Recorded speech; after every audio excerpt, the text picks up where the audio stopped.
উঠে পড় মা, স্কুলে যেতে হবে তো। না, আজকে যাব না। কি হয়েছে রে? তোর কথা সব সময় শোনা হয়, যেটা বায়না করিস নিয়ে আসা হয়। স্কুল না গেলে বার্থডে সেলিব্রেশনটা কিন্তু ক্যান্সেল করে দেবো, এই বলে রাখলাম আমি। উমা বুঝতে পারে এই মুহূর্তে তার মায়ের মেজাজ 440 ভোল্টের থেকে সামান্য একটু কম আছে। এরপরে 440-এ পৌঁছে গেলে আর কিন্তু রক্ষে নেই। অনেক অনুরোধের পরে এইবারের জন্মদিনের অনুষ্ঠান কোনোভাবে ম্যানেজ করেছে উমা। আর মাত্র 8 দিন বাকি। এখন যদি তীরে এসে তড়ি ডুবে যায় তাহলে এর থেকে আর হতাশার কিছু থাকবে না। তাই আর দেরি না করে মায়ের বাধ্য মেয়ের মতো বিছানা ছেড়ে উঠে পড়ে সে। Bapi, good morning my little heart. শ্রীমান বিশ্বরূপ সেন উমার বাবা। তবে উমার কাছে বিশ্বরূপ বাবার থেকেও বন্ধু বেশি। শাসন বলতে ওই মায়ের থেকে যা একটু আধটু পাওয়া। তার আবদার মেটানোর একমাত্র কারিগর তার বাবা। আমার জন্মদিনে কি উপহার দেবে? তোর কি লাগবে আমাকে একবার বল। কম্পিউটার চাই। বেশ, হয়ে যাবে। ব্যাস হয়ে গেল। আলাদিনের আশ্চর্য প্রদীপের রূপকথার গল্প শুনেছেন তো, যেখানে চাইলে সব কিছুই পাওয়া যায়। বিশ্বরূপবাবু তার একমাত্র মেয়ের কাছে সেই আশ্চর্য প্রদীপ। বিশ্বরূপবাবুর অর্ধাঙ্গিনী শ্রীমতী তানিয়া সেন এমনটাই মনে করেন। এত আদর দিয়ে মেয়েকে আর বাঁদর তৈরি করো না তো, মেয়েটাকে আর মাথায় তুলো না। হা, এইভাবে বলছো কেন? আমার মেয়ের মতো মেয়েই হয় না। ঢং করো না।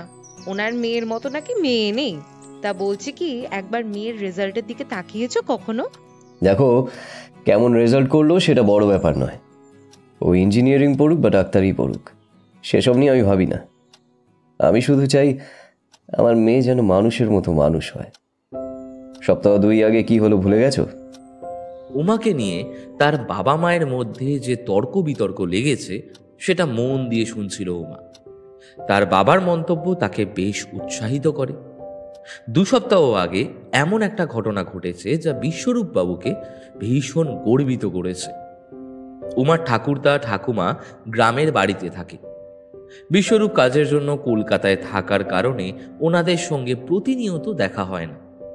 এবার যখন এসেছিল তাদের একমাত্র নাতনির হাতে 1000 টাকা তুলে দিয়ে বলেছিল নিজের পছন্দ যা হয় কিনে নিতে।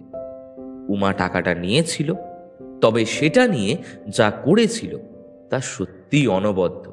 আমি এই টাকা দিয়ে নিজের জন্য কিচ্ছু নেব না। তবে কি করবি? আমাদের বাড়ির সামনের ফুটপাতে যে বাচ্চা মেয়েটা থাকে ওর বাবা মায়ের সঙ্গে, ওর জন্য কিছু কিনে দিতে চাই। বেচারি খুব কষ্টে থাকে গো, ওদের এমনিতেই খাবার জোটে না। মেয়েটাকে জন্মদিনেও কিছু কিনে দেওয়া সম্ভব নয়, তাই আমি এই টাকাগুলো দিয়ে মেয়েটাকে কিছু দিতে চাই। এই না হলে আমার মেয়ে। I am proud of you dear. Uma খুব সহজেই মানুষের ভালোবাসা অর্জন করতে সক্ষম হয়। সে নিজের আবদার যেমন মেটাতে পারে, ঠিক তেমনি অন্য মানুষের আকাঙ্ক্ষা মেটাতেও মন আবেগী হয়ে যায়। যে মেয়ে আর মাত্র কয়েকদিন পরে 10 বছরে পা দিতে চলেছে, সেই মেয়ের এমন স্বভাব দেখে অনেকেই বিস্মিত হয়। অবশ্য এসবের একমাত্র কারিগর হলো উমার বাবা। তার মা তানিয়া যতই ডাকাডাকি করুক, সেও মনে মনে এটাই বিশ্বাস করে। কথাটা ভাবতে ভাবতেই মনের মধ্যে একটা হাসি খেলা করে তানিয়া। মা, হাসছো কেন? কিছু না রে, সাবধানে স্কুলে যাও মা। প্রতিদিনের মতোই আজকেও বিশ্বরূপ উমাকে বাইকে করে নিয়ে বেরিয়ে যায়।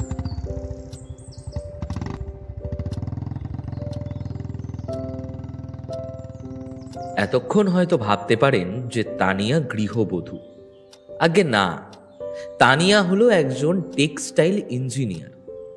আজকে ছুটি। তানিয়া ঘরের কাজ করছিল। কলিং বেলের শব্দ শুনে দোতলা থেকে হুড়মুড় করে নেমে এসে তানিয়া দরজা খোলে। আসুন, ঘরে আসুন। দরজার ওপারে একজন 45-46 বছরের মহিলা, পরনে একটা সস্তার ছাপা শাড়ি, হাত জোর করে তানিয়ার দিকে তাকিয়ে আছে। মহিলার মুখে হালকা একটা হাসি থাকলেও তাকে দেখেই বোঝা যায় একটা অস্বস্তি নিয়েই এই হাসি ফুটিয়ে তুলেছেন সেই মহিলা। মহিলাকে দেখে মায়া হয় তানিয়ার, যদিও তানিয়া তার জন্যই অপেক্ষা করছিল। উনি আকস্মিক আগন্তুক নন। মহিলা প্রথমে ঘরগুলোর দিকে অবাক হয়ে তাকিয়ে থাকে, তার সোফায় না বসে সোজা মাটিতে বসে যায়। তানিয়া তাকে সোফায় বসার জন্য অনুরোধ করে। প্লিজ আপনি এখানে বসুন। না না, আমি এখানেই ঠিক আছে বোন। মহিলার কথাবার্তার মিষ্টতায় তানিয়ার ভালো লেগে যায়। বেশ, তা বলো তোমার মাসে কত টাকা দরকার? তুমি যা দেবে তাতেই আমি খুশি। কয়েকদিন আগেই এই মহিলা বাড়িতে একটা কাজের জন্য এসেছিলেন। উনি বাচ্চাদের দেখাশোনার কাজ করেন। সেই দিন তানিয়া ওনাকে ফিরিয়ে দিতে পারেনি। কয়েকদিন পর সময় দিয়ে আসার কথা বলেছিল। তানিয়া আর বিশ্বরূপ দুজনেরই অনেক ব্যস্ত জীবন। সব ব্যস্ততা সামাল দিয়ে মেয়ের জন্য একটু সময় বার করা তাদের জন্য বেশ কষ্টসাধ্য হয়ে উঠেছে। সবকিছু বিবেচনা করে তাদের একমাত্র নয়নের মণি উমাকে দেখাশোনার জন্য একজন আয়ার কথা ভাবছিল ওরা। এই মহিলা কিছুদিন আগে নিজের থেকে এসেছে সেই কাজ চেয়ে, তাই আজ তাকে ডেকে পাঠিয়েছে তানিয়া। তোমাকে কিন্তু 24 ঘন্টা থাকতে হবে, অসুবিধা নেই তো? আমার আমার নিজে কেউ নেই, আমার কোনো অসুবিধা হবে না বোন। তোমার মেয়ে কোথায়? ও স্কুলে গেছে। আচ্ছা শোনো না, তুমি না কালকে থেকেই শুরু করো কেমন? না হলে আমি একা সামাল দিয়ে পারি না। ওমার স্কুলটা ওর বাবা চিনিয়ে দেবে। তুমি প্রতিদিন মেয়েটাকে স্কুলে দিয়ে আসবে আর আসার সময় নিয়ে আসবে, ঠিক আছে তো? আচ্ছা বোন, ঠিক আছে। আর এমনিতে খাবারের দিকটা তোমাকে দেখতে হবে না, কাজের মেয়ে আছে, ওই রান্না করে। ও কিছুদিনের জন্য এই একটু দেশের বাড়িতে গেছে। আর একটা কথা, তুমি আমার মেয়েটাকে নিজের মেয়ের মতোই দেখো। ও আমাদের খুব আদরের। মাইনে নিয়ে কিন্তু কোনো চিন্তা করো না। নিজের মেয়ের মতোই আগলে রাখবো, কোনো চিন্তা করো না। বেশ, তবে ওই কথাই রইলো। এমনি পরে কিছু অসুবিধা হলে বলবে, হ্যাঁ? আচ্ছা শোনো না, তুমি একটু অপেক্ষা করো, আমি তোমার জন্য কিছু খাবার নিয়ে আসি। না না বোন, আমি খেয়ে এসেছি। তাও একটু কিছু খাও। না না না। ঠিক আছে, তবে এসো, তোমার থাকার ঘর একবার দেখিয়ে দিই বরঞ্চ। আসো আসো। ও, তোমার নামটা যেন কি? একদম ভুলে গেছি গো। আমার নাম কবিতা। স্কুল থেকে বাড়িতে ফেরার পরে উমা কবিতাকে দেখে প্রশ্ন করে, আজ থেকে তুমি আমার দেখাশোনা করবে? মা বলছিল। হ্যাঁ, তোমার নাম কি গো? আমার নাম উমা। বাহ, কি সুন্দর নাম। তোমার নাম কি? আমার নাম কবিতা। তাহলে আমি তোমায় কবিতা মাসি বলে ডাকবো? আচ্ছা। আমি তবে হাত পা ধুয়ে আসি, বাইরে থেকে এসেছি তো, মা না হলে খুব রাগ করে। কবিতা উমার দিকে এক দৃষ্টিতে তাকিয়ে থাকে। এমন সময় তানিয়ার মোবাইলে একটা ফোন আসে। হ্যালো ছন্দা, হ্যাঁ রে বল, কবে আসবি? সেই জন্যই ফোন করলাম দিদি, আমি কালকে ফিরছি। ওইদিকে সবকিছু ঠিক হয়েছে তো? হ্যাঁ উনি এসেছেন তো, এবার তুই চলে আসলেই আর কোনো চিন্তা নেই। আচ্ছা শোন, আমি এখন রাখছি, তুই কালকে চলে আয়। ছন্দা এই বাড়ির কাজের মেয়ে, অনেক বছর থেকেই এই বাড়িতে কাজ করে। রান্নাঘর থেকে ঘর পরিষ্কার, বাসন মাজা সব কিছু সে নিজের হাতেই করে। ছন্দাই বাড়িতেই থাকে, মাসে 2-3 দিনের জন্য দেশের বাড়িতে যায়। তানিয়া ছন্দার ফোনটা কেটে বিশ্বরূপকে ফোন করে।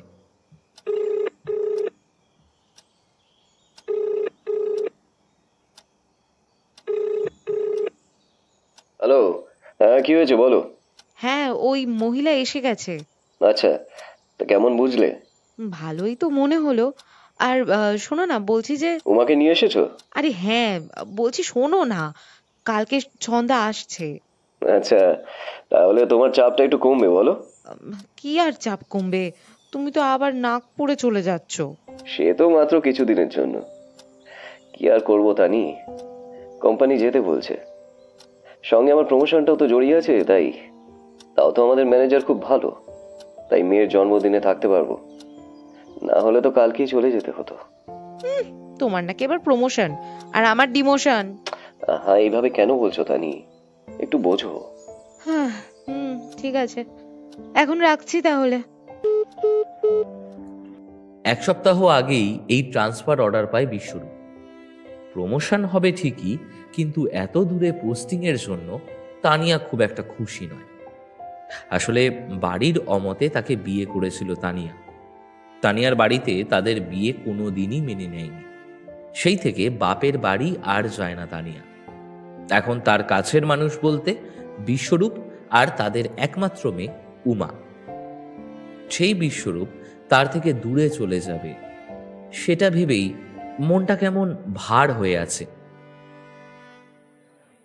Happy birthday to you, happy birthday to you, happy birthday dear Uma, happy birthday to you. সারা বাড়িতে মানুষজনের হই হট্টগোল। তবে এত উৎসবের মধ্যেও কোথাও যেন তানিয়ার মনের মধ্যে হতাশার ছায়াটা বেশ বোঝা যাচ্ছে। বিশ্বরূপের মনটাও খুব একটা ভালো নেই। আগামীকাল নাগপুরে চলে যেতে হবে তাকে। এই নে তোর উপহার। ল্যাপটপ? ল্যাপটপ। তোকে কথা দিয়েছিলাম, তবে দেখবি পড়াশোনাতে এর প্রভাব পড়তে দিবি না কিন্তু। ভালো রেজাল্ট করলে আমার থেকে তোর মা বেশি খুশি হয়। আমি জানি তুই ব্যাপারটা বুঝবি। বিশ্বরূপ কথাগুলো বলতেই তার বাবাকে জড়িয়ে ধরে উমা।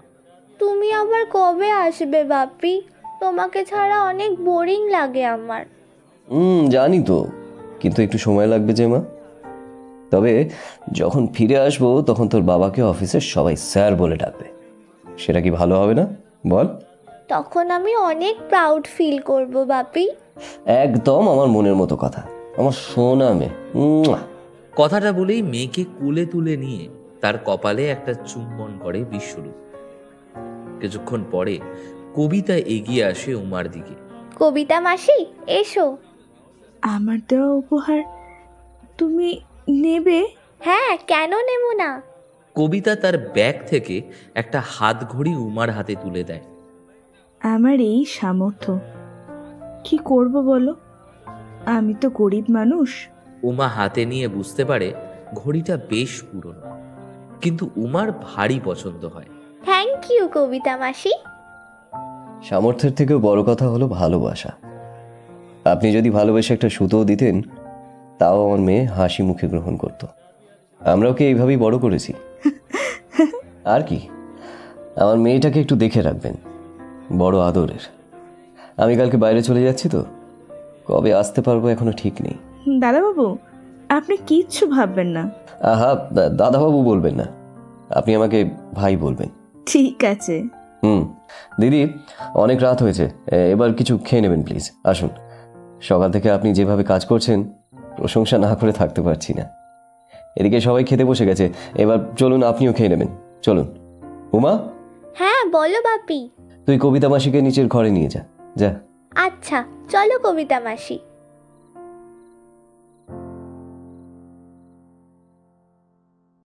বেশ আনন্দ করেই জন্মদিন পালিত হয় উমার।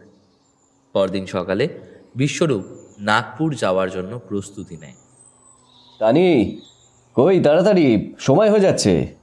হ্যাঁ, একটু অপেক্ষা করো, আমি মেয়েকে ডেকে নিয়ে আসছি, না হলে বলবে আমাকে একবারও ডাকুনি। আচ্ছা। তানিয়া উমাকে ঘুম থেকে ডেকে তুলতে যায়। উমা, এই উমা। কি? বাপি চলে যাচ্ছে, দেখা করবি না? কখন? এই তো এখনই বেরিয়ে যাবে। আর বেশি সময় নষ্ট না করে উমা তার বাবাকে দেখার জন্য উঠে পড়ে। তুমি খুব ভালো করে থাকবে, কেমন? খুব ভালো করে মন দিয়ে পড়াশোনা করবে, আর মাকে মাঝে মাঝে একটু বিরক্ত করবে, কেমন? আমি খুব শিগগির ফিরে আসবো, কেমন? চলি, টাটা। মেয়েকে আদর করে কাঁধে ব্যাগ নিয়ে বেরিয়ে পড়ে বিশ্বরূপ। আজকে একেবারেই মনটা ভালো নেই উমার। তার সব থেকে কাছের বন্ধু তার বাবা। মন খারাপ করছে? উমাকে শুয়ে থাকতে দেখে পাশের ঘর থেকে উমার ঘরে আসে কবিতা। কবিতা মাসিকে মনের কথা ভাগ করতে ভালো লাগে উমার। এখন ওদের মধ্যে বন্ধুত্ব অনেক মজবুত হয়েছে। হ্যাঁ কবিতা মাসি, বাপি কবে আসবে জানি না তো, তাই মন খারাপ। বাপি আমার সব থেকে ভালো বন্ধু। আর আমি তোমার বন্ধু নই? তুমি আমার নতুন বন্ধুদের মধ্যে সব থেকে ভালো। সত্যি? ইয়েস। বেশ, তাহলে মন খারাপ করো না, আমি আছি তো। তোমার ভালো কিছু খাবার খেতে ইচ্ছে হলে আমাকে বলবে, আমি বানিয়ে দেব, কেমন? তাই? কিরকম রান্না করতে পারো? তো তুমি কি খেতে ভালোবাসো? তুমি চিলি চিকেন করতে পারো? হ্যাঁ পারি তো। আবার চিকেন? কালকে এত কিছু খাবার হয়েছিল, এখনো হজম হয়নি। উমার ঘরে এসে কথাটা বলে তার মা। বাচ্চা মেয়ে একটু খেতে ভালোবাসে, এইভাবে বকো না। ওকে এত আদর দিও না তো দিদি, ওর বাবা আদর দিয়ে দিয়ে ওকে বাঁদর তৈরি করেছো, এটা বলবে তো? শুনে শুনে আমার কানের পোকা মরে গেল। দেখলে দিদি এই বয়সে কেমন পাকা হয়েছে। দেখো এবার কিন্তু ওকে আর একদম কিচ্ছু খাবার করে দেবে না। হ্যাঁ, এখনকার প্রজন্মটাই তো এরকমই। তানিয়া দি, বলছিস আজকে কি রান্না করা হবে? দরজার সামনে এসে বাড়ির কাজের মেয়ে ছন্দা প্রশ্ন করে। এমন সময় কবিতা বলেন, যদি কিছু মনে না করো, একটা প্রশ্ন করতে পারি? হ্যাঁ বলো। বলছি যে কিছু মনে না করলে আমি কি আজকের রান্নাটা করতে পারি? তুমি করবে? হ্যাঁ বোন, আমি পারি। আমি চিকেন নিয়ে আসছি, আমার তরফ থেকে আমার মাইনে থেকে কেটে নিও। না না, তার দরকার নেই, আমি টাকা দিয়ে দিচ্ছি। ছন্দা তুই নিয়ে আয়, যা চিকেনটা নিয়ে আয়। ওরা ঘর থেকে বেরিয়ে গেলে কবিতাকে ডেকে উমা বলে, আই লাভ ইউ কবিতা মাসি, কি সুন্দর করে ম্যানেজ করলে তুমি। বাপি আর তুমি আমার সব থেকে ভালো বন্ধু।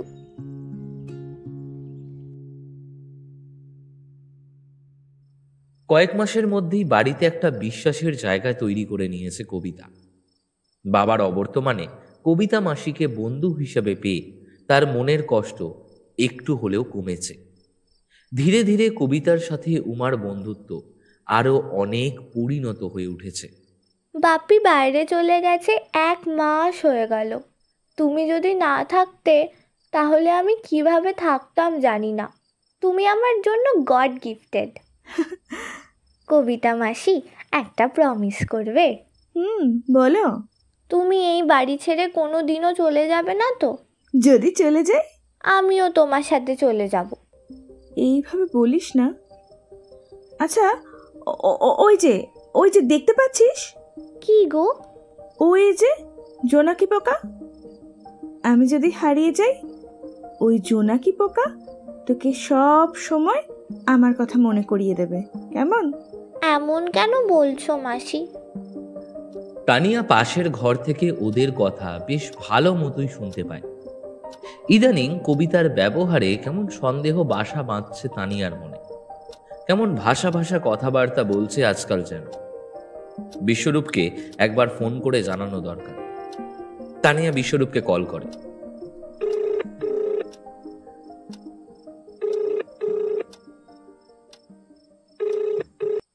হ্যালো, হ্যাঁ কি করছো?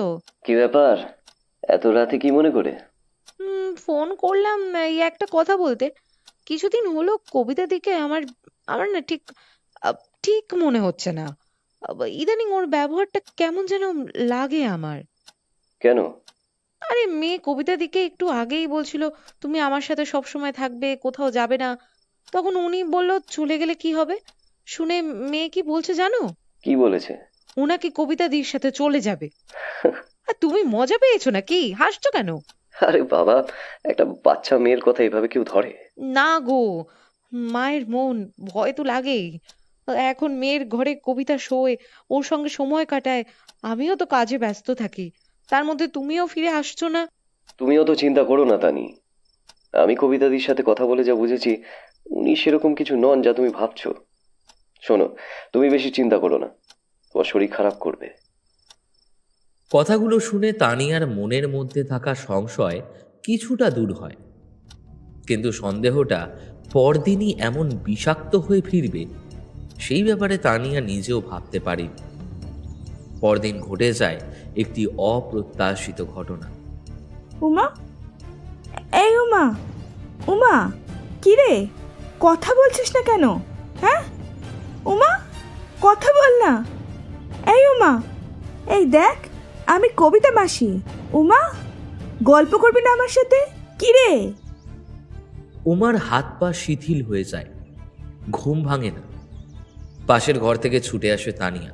উমা, কি হয়েছে তোর? মায়ের সাথে কথা বলবি না? এই উমা, মা আমার, কথা বল না মা, কথা বল না আমার সাথে। অনেক ডাকাডাকির পরেও উমার ঘুম ভাঙে না। নিজেকে আর কোনোভাবেই সংযত রাখতে না পেরে তানিয়া মুহূর্তের মধ্যেই আক্রমণ করে কবিতাকে। কি করেছো তুমি আমার মেয়েকে? তুমি কি করেছো বলো? আমি আমি কিছু বুঝতে পারছি না। ওরে চন্দা, তোর দাদাকে একবার ফোন কর, ডাক্তারকে ফোন কর। এই তো দাদাকে ফোন করছি। না, আগে ডাক্তার বসুকে ফোন কর, তাড়াতাড়ি ফোনটা কর চন্দা। ছন্দা সময় নষ্ট না করে ডাক্তারকে ফোন করে। ওপাশ থেকে ফোন রিসিভ করতেই তানিয়া ফোনটা কেড়ে নেয় ছন্দার হাত থেকে। তারপর উত্তেজিত হয়ে নিজের মতোই বলতে শুরু করে, ডক্টর বসু, আমার মেয়েটাকে সুস্থ করে দিক, ঘুম থেকে উঠছে না, কত ডাকছি কিছুতেই সাড়া দিচ্ছে না। ডাক্তার বসু দ্রুত আসছেন জানিয়ে ফোনটা কাটতেই বিশ্বরূপকে ফোন করে তানিয়া। হ্যালো, কি হয়েছে তানি? কি হয়েছে? কাঁদছো কেন? কি হয়েছে? উমা কথা বলছে না রে, কথা বলছে না। মানে? কিছুতেই সাড়া দিচ্ছে না উমা, কিছুতেই সাড়া দিচ্ছে না। আমি ডক্টর বোসকে ফোন করেছি, উনি আসছেন। আচ্ছা আচ্ছা, তুমি শান্ত হও তানি, প্লিজ। ওর ওর হাতের তালুর মধ্যে হাত ঘষে একটু গরম করো, ডক্টরকে আসতে দাও, তারপর। সব রকম ভাবে চেষ্টা করেছি, কিন্তু কথা বলছে না তো। এমন সময় কলিং বেলের আওয়াজ। ফোনটা রেখে তানিয়া দরজা খুলে দেখে ডাক্তার বোস চলে এসেছে। বেশি কথা না বলে উমার ঘরে চলে যান ডক্টর। বেশ কিছু সময় দেখার পরে বলে ওঠে, কালকে রাতে কি খেয়েছে? রোজ যা খায়, রুটি, তবে কালকে মাংস রান্না হয়েছিল। এই ওষুধগুলো লিখে দিয়েছি, একটু নিয়ে আসবেন। চিন্তা নেই, কিছুক্ষণের মধ্যেই ঠিক হয়ে যাবে।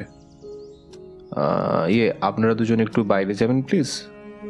ছন্দা আর কবিতাকে ঘর থেকে বেরিয়ে যেতে বলে ডাক্তারবাবু। তারপরে উমার মাকে যা বলে সেটা শুনে হাত পা ঠান্ডা হয়ে যায় তার।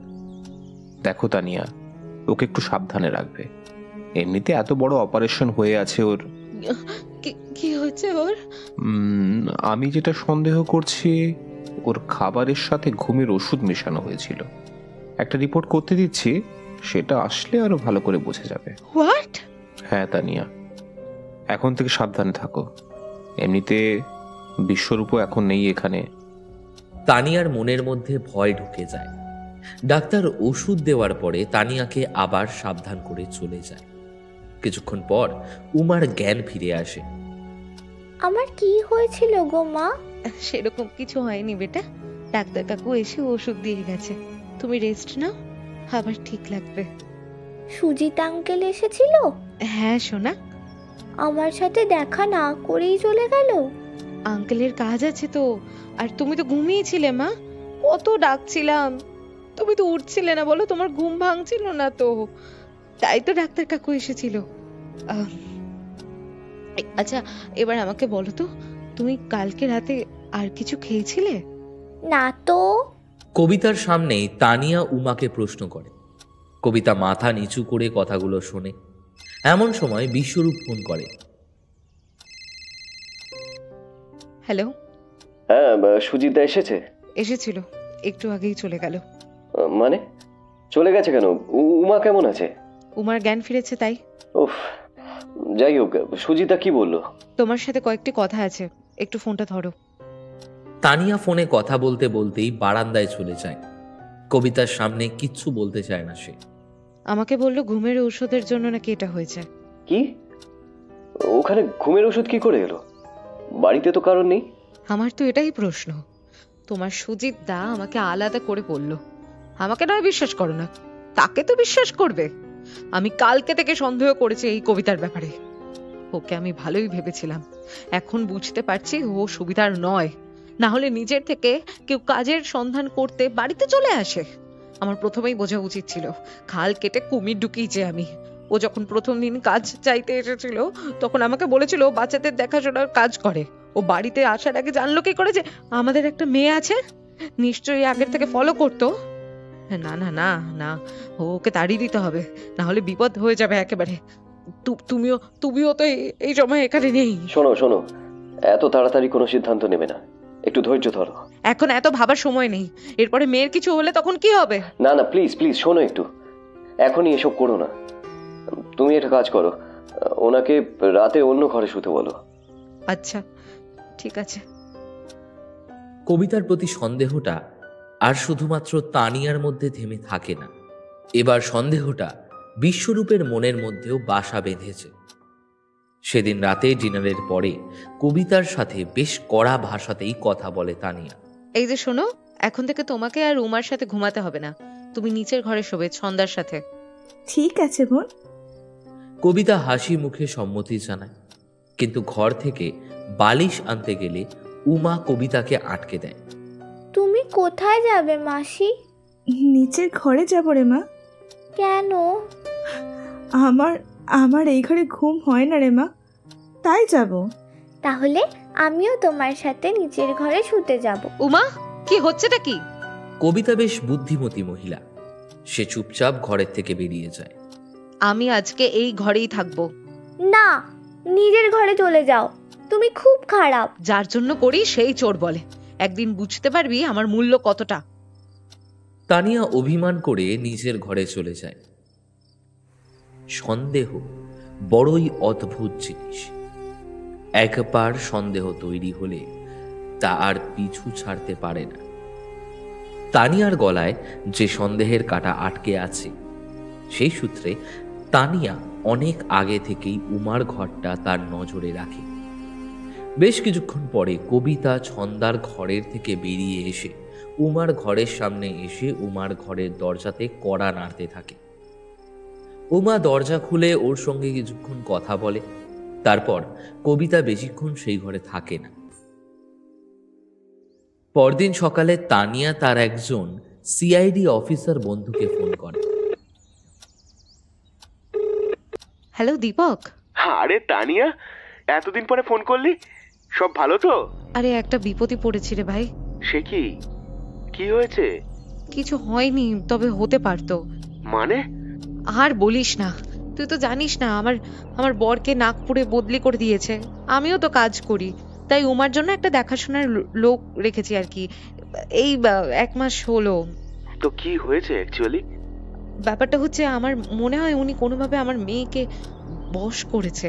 হ্যাঁ, বশীকরণ নাকি? আরে আর কি করিস না, শোন না কি হয়েছে ভালো করে শোন। উমার সাথে রাতে ওই মহিলা একটা ঘরে থাকে। কালকে সকালে আমার মেয়ের ঘুম ভাঙছিল না জানিস। ডাক্তার দেখার পরে বলল যে খাবারের সাথে নাকি ঘুমের ওষুধ মিশিয়ে দেওয়া হয়েছে। হোয়াট? ঘুমের ওষুধ? সেটাই তো বলছি। আমি কালকে ওকে আমার মেয়ের ঘর থেকে সরিয়ে দিয়েছি। উনি নিচের ঘরে শুয়েছিল, কিন্তু আমি রাতে লুকিয়ে লুকিয়ে দেখেছি কালকে রাতে আমার মেয়ের ঘরে এসেছিল ও। কি? এত সাহস? কি করব বলতো ভাই, কিছু বুঝতেও পারছি না। বিশ্বরূপটা জানে?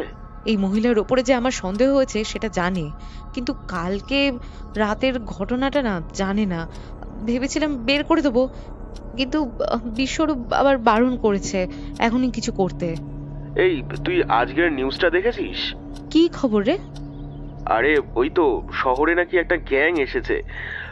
এরা বাড়ি থেকে বাচ্চা চুরি করে পাচার করে দিচ্ছে আর কি। এই তো কয়েকদিনে শুনলাম মোটামুটি ওই 18টা বাচ্চার মতো নিরুদ্দেশ হয়েছে ইতিমধ্যে। যতদূর খবর পেলাম, বাড়িতে কাজ করে বাড়ির লোকের মন জয় করে ফেলছে এরা। তারপরেই বাচ্চাদের সাথে বন্ধুত্ব করে বাচ্চাদের মনে বাবা মার প্রতি সাইকোলজিক্যাল বিষ ঢুকিয়ে দিয়ে বাচ্চাকে চুরি করে পাচার করছে। কি বলছিস নাকি? আমার তো হাত পা ঠান্ডা হয়ে যাচ্ছে একেবারে। আরে অত ভয় পাস না রে, সতর্ক থাক। আমি বলছি না যে ও এই গ্রুপের থেকেই এসেছে, তাও সাবধান হয়ে যাওয়া ভালো আর কি, বুঝলি? সব কথাগুলো শোনার পরে বিশ্বরূপকে ফোন করে সে, সবকিছু জানিয়ে দেয় তানিয়া। তারপরে নেওয়া হয় কঠিন সিদ্ধান্ত। কবিতাকে ডেকে তানিয়া বলে, তোমাকে আজকে থেকে আর রুমাকে দেখাশোনা করতে হবে না, তুমি আসতে পারো। কেন? তোমার এই প্রশ্নের উত্তর দিতে আমি বাধ্য নই। তোমাকে আর থাকতে হবে না, তুমি আসতে পারো। তাড়িয়ে দেবে আমাকে? আমি এত কথা বলতে চাই না। উমা এখনো ঘুম থেকে ওঠেনি, এখনই চলে যাও। কবিতা আর কোনো কথা বলে না। সে বুঝতে পেরেছে তাকে কি জন্য চলে যেতে হচ্ছে, তাই কথা না বাড়িয়ে নিজের জামা কাপড় গুছিয়ে নেয় সে। আর অপমানিত হতে চায় না সে, সেই বাড়ি থেকে বেরিয়ে যায়। দুদিন পরে 1 সপ্তাহের ছুটি নিয়ে বিশ্বরূপ তার বাড়িতে আসে।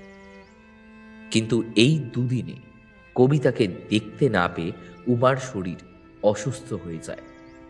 সময় নষ্ট না করে বিশ্বরূপ নিজেই ডাক্তারকে ফোন করে। কেমন দেখলে সুজিতা? কি মনে হলো? ওর মধ্যে ডিপ্রেশন দেখতে পাচ্ছি। আমি যেটা বুঝছি, উমাকে যে কেয়ার করতো তাকে সরিয়ে দেওয়া মন থেকে মেনে নিতে পারেনি।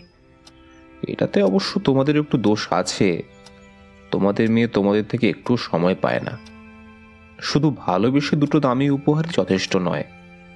কিছু মনে করো না ভাই, তোমাদের ব্যক্তিগত জীবনে আমাকে কথা বলতেই হচ্ছে।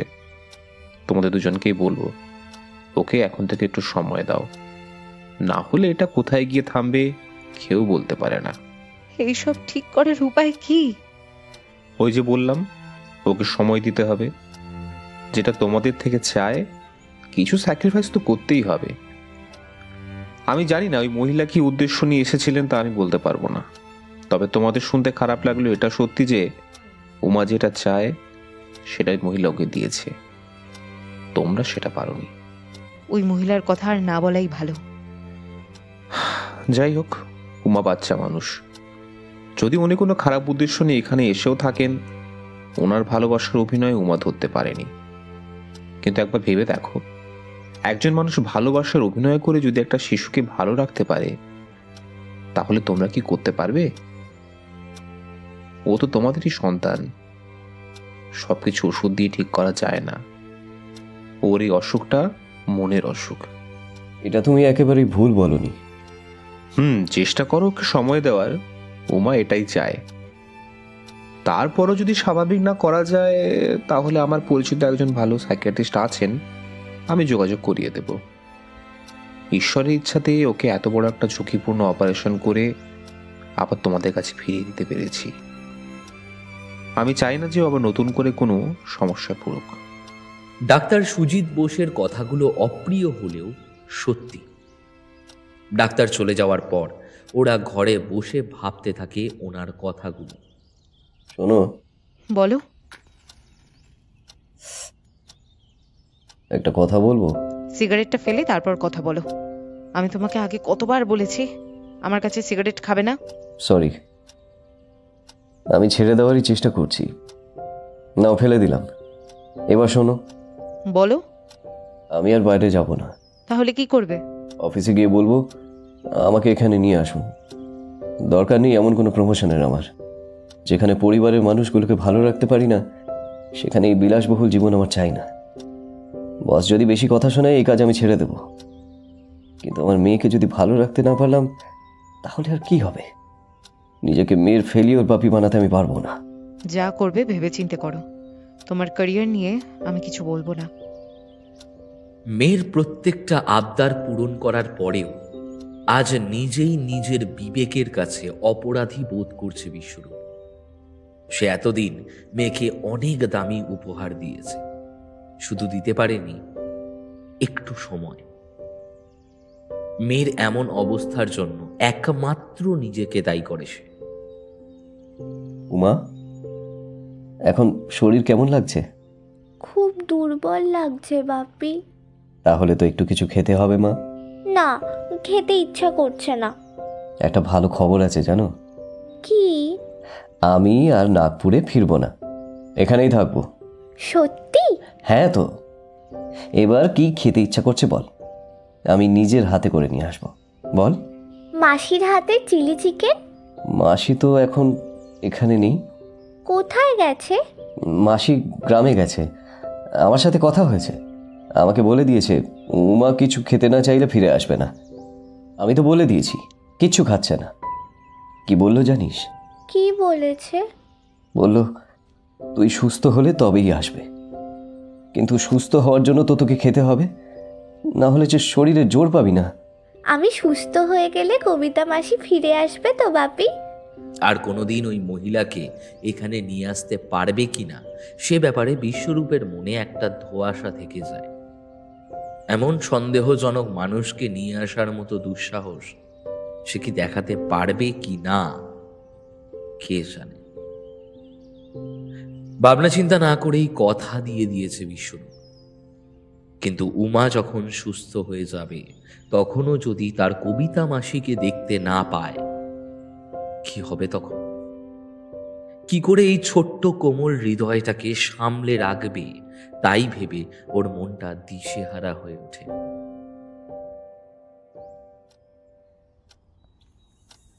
দিদি, আমাকে 2 দিনের জন্য বাসা যেতে হবে। কি হয়েছে রে ছন্দা, তুই এইভাবে কাঁদছিস কেন? আর বললো না দিদি, আমার বোনের অ্যাক্সিডেন্ট হয়েছে। বাবা মা এখনই খবর দিয়েছে। ওকে কতবার বলেছি রাস্তায় সাইকেল চালাস না। আমাদের গ্রামে নতুন হাইওয়ে করেছে, ওখানে সাইকেল চালাতে গিয়ে একটা গাড়ি এসে ধাক্কা দিয়েছে। সে কি? তুই আর দেরি করিস না, আমি তো দাদাকে বলছি এখনই তোকে স্টেশনে দিয়ে আসতে। না দিদি, আমি একা চলে যাব। আরে সেটা কি করে হয়? তোর মনের এই অবস্থায় একটু সময় দে আমায়। এখন তোমার মেয়েকে দেখো, আমার সব থেকে খারাপ লাগছে তোমাদের এই অবস্থায় আমি তোমাদের পাশে থাকতে পারছি না। এভাবে বলছিস কেন তুই? এনে এই টাকাটা রাখ, তোর কাজে লাগবে। স্টেশনে গিয়ে বিশ্বরূপ ট্রেনে তুলে দিয়ে আসে ছন্দাকে। সময় এখন কারোর জন্য ভালো যাচ্ছে না। বিশ্বরূপ সেটা নিজেও উপলব্ধি করে এক বুক বিষাদ নিয়ে ঘরে ফিরে আসে। ঘরে ঢুকে দরজা বন্ধ করার কয়েক মুহূর্ত পরেই কলিং বেলের আওয়াজ শুনে আবার দরজাটা খুলেছে, কিন্তু দরজা খুলে যা দেখে তাতে কোনোভাবেই প্রস্তুত ছিল না তারা। কি ব্যাপার? আমরা থানা থেকে আসছি। কিন্তু কেন? কি হয়েছে স্যার, আপনি আমাকে বলতে পারেন। আপনাদের বাড়িতে ছন্দা দাস নামে কেউ থাকে? মানে বলতে চাইছি যে এই নামে কেউ কাজ করে কি? হ্যাঁ ইন্সপেক্টর, ছন্দা তো বেশ কয়েক বছর ধরেই কাজ করছে আমাদের বাড়িতে, খুব বিশ্বস্ত। খবর এসেছে ওর বোনের দুর্ঘটনা হয়েছে, তাই বাড়ি গেছে। কেন বলুন তো, কোনো সমস্যা হয়েছে অফিসার? মিথ্যে বলেছে। কি? আসলে ওর একটা ক্রিমিনাল গ্যাংয়ের সাথে যোগাযোগ আছে। রিসেন্টলি দলের প্রায় সব কটাকেই ধরা গেছে, শুধু ওকে ধরা বাকি।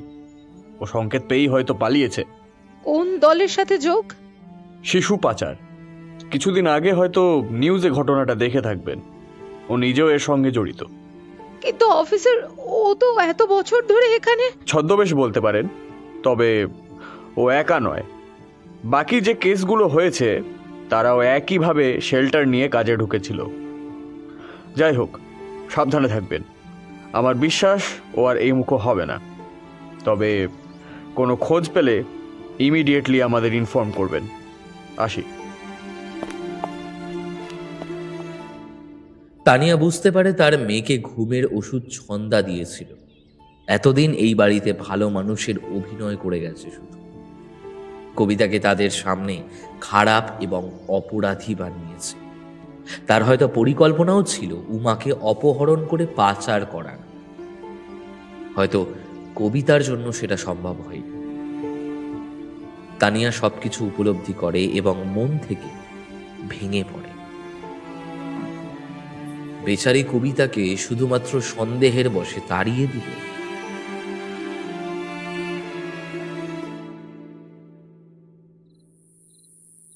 রাত এখন বেশ ভালোই। বিশ্বরূপ আর তানিয়া এই কদিনের এত ঘটনার চাপে ঘুমাতে পারছিল না, কিন্তু অবশেষে হালকা তন্দ্রা ছোঁয়া লেগেছে। দোতলার একটা ঘরে উমা ঘুমিয়ে আছে। উমা, উমা, মারে, আমি তোর কবিতা মাসি। এই ডাকে উমার ঘুম ভেঙে যায়। এমন সময় উমার এত প্রিয় কণ্ঠস্বর হাতছানি দেবে আর উমা দরজা খুলবে না, সেটা কি করে হতে পারে? উমা দোতলা থেকে নেমে এসে দরজা খুলল। তুমি? চুপ, সবাই শুনে ফেলবে তো। উমা তাকে নিজের ঘরে নিয়ে এসে বসায়। শরীরে কি অবস্থা করেছিস রে মা? তুমি কেন ছেড়ে চলে গিয়েছিলে? তাই আমি কিচ্ছু খাবার খাইনি। তুই না খেলে আমার জোনাকিটা যে খাবে না। শোনা মা আমার, কাল থেকে সব খাবি, কথা দে। সদর দরজার আওয়াজে বিশ্বরূপ আর তানিয়ার ঘুম কেটে গিয়েছিল। ওরা আড়ালে খেয়াল করছিল উমা আর কবিতাকে। উমার ঘরের দরজাটা ভেজানো আছে, কিন্তু বন্ধ নেই। ঘরে একটা ছোট্ট নাইট বাল্ব জ্বলছে, তাও কিছুই দেখা যায় না। ঘরের দরজার আড়ালেই যে বিশ্বরূপ দাঁড়িয়ে তাদের কথা শুনছে, সেটা ওরা কেউ বুঝতে পারে না। বাপি আমাকে অনেক গিফট দেয়, অনেক খেলনা দেয়, কিন্তু কে খেলবে আমার সাথে? বাপিকে বোঝাতে পারি না।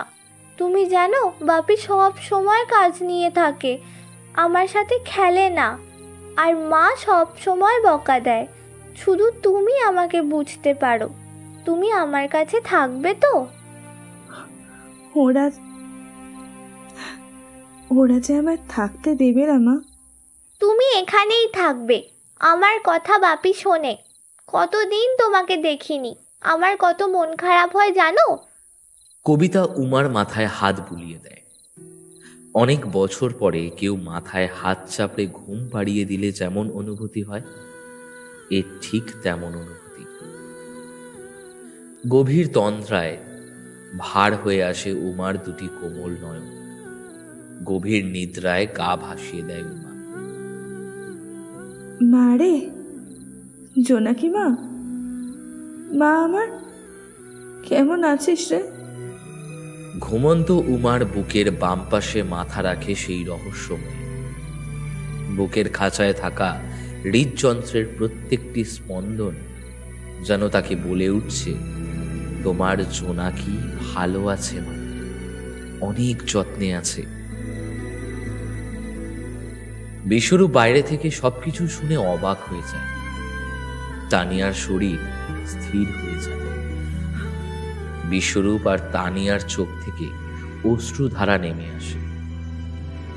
আজ থেকে 3 বছর আগে হৃদযন্ত্র প্রতিস্থাপনের অনেক কঠিন লড়াইয়ের পরে নতুন জীবন ফিরে পায় উমা। জোনাকি নামের একটি মেয়ের হৃদযন্ত্র যে তার মেয়ের শরীরে প্রতিস্থাপিত হয়েছে, সেই ব্যাপারে আগে থেকেই জানত ওরা। কবিতার মেয়ে যে জোনাকি, এই ব্যাপারে নিশ্চিত হয় বিশ্বরূপ। তানিয়া আর বিশ্বরূপের মুখ থেকে আর একটাও কথা বের হয় না। একে অপরের মুখের দিকে করুণ দৃষ্টিতে তাকিয়ে থাকে শুধুমাত্র।